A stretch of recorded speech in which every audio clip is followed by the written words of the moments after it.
This video is brought to you by Lex, the official sponsors for cohort 11. My experience this week has been awesome, especially in class. We've started programming in Solidity. It's been a bit difficult too, in a way, but we're pulling through, by leveraging on the resources and the videos that are being shared with us. We were introduced to Solidity and its concepts, and also I wrote my first contract this week. We learned how to write Solidity smart contracts and testing with the relevant frameworks. So unlike asset modifiers that our past colleague had talked about, function modifiers define the behavior of a function.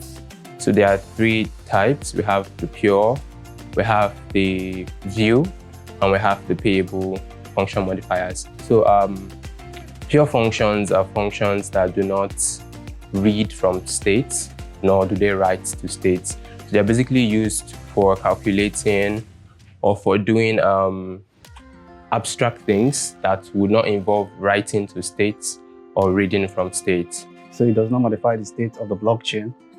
Also, when called externally, maybe by a contract, it can cost a little bit of gas.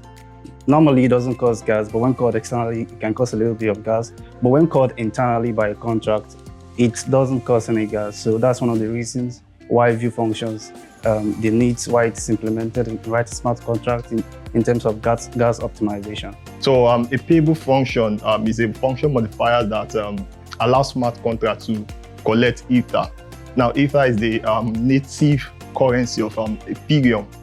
Also, what payable functions let you do is that they can let developers accept Ether and then perform a particular instruction based on what was written.